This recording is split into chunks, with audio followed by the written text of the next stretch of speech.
everybody knows that there have been illegalities in college football. What we always joke around, call them the $100 handshakes. Kind of stuff under the table. We all know Eric Dickerson got a Camaro or Trans Am, whatever it was.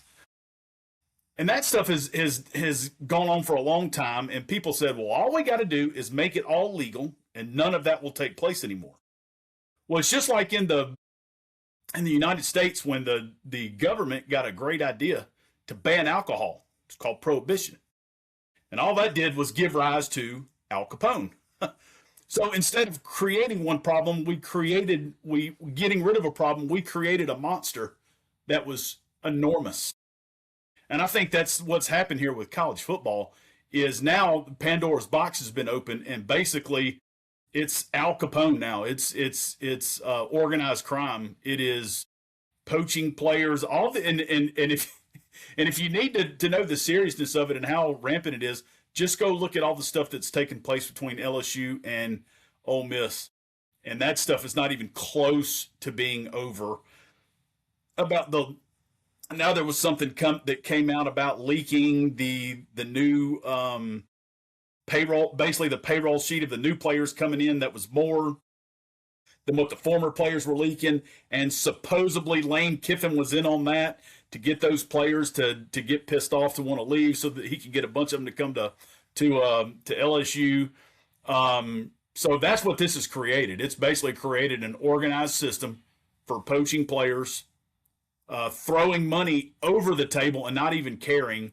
And now the people that aren't even in the institutions basically control the portal.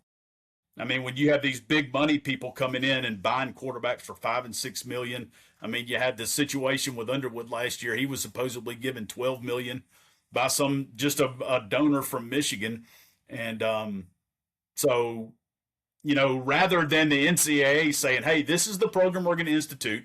We're going to wait a year. We're going to get a structure. We're going to figure all this out and make it a way so that schools can compete, and we can kind of, I hate to use the word fair, but everybody has the opportunity to be a part of it and participate." But instead they just said, nope, everybody gets paid, go. And it's crazy. I mean, the portal stuff is crazy. There has got to be, I mean, fine, if they want to get paid, fine, there's got to be some guardrails, there's got to be structure, there's got to be organization to it, because I mean, there's more illegality going on now than there was prior to all of this. I promise you. I promise you there is. I mean, granted, I'm not at these universities and I don't know, but now that, it's known. You can do whatever you want. There's no rules. There are zero rules. Have at it, boys. So Well then, with that being said, what's illegal? exactly, that's the whole thing. I mean, there is nothing anymore that is illegal. And if somebody is challenged on it, they'll just take it to court. And then a judge will probably come in and give a stay on it. And then it'll just sit there and sit there and sit there, and nothing will happen. I mean, Yeah. short of somebody poisoning somebody or shooting somebody, there probably is nothing, because all this stuff that is going on now, 5 years ago, was illegal. All of it.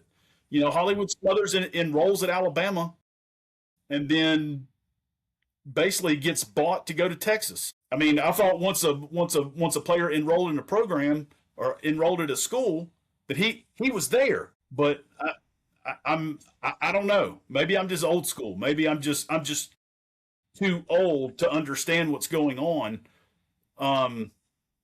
and how everything works. I mean, there's nothing now.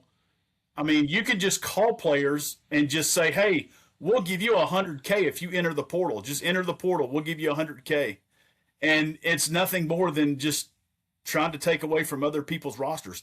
But also, I will tell you this: the current model that is in place is completely unsustainable. Completely. My South Alabama Jaguars just lost another 24 players. We cannot replace those players. These mid majors cannot sustain what is going on. There's a lot of teams, either they're going to back out of the NCAA.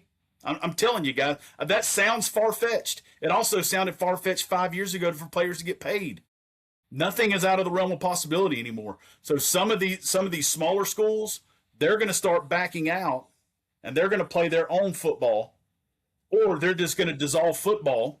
2, 3, they're going to dissolve every other sport on campus, and then you're going to have a Title IX mess, and the whole thing just seems like it's about to implode.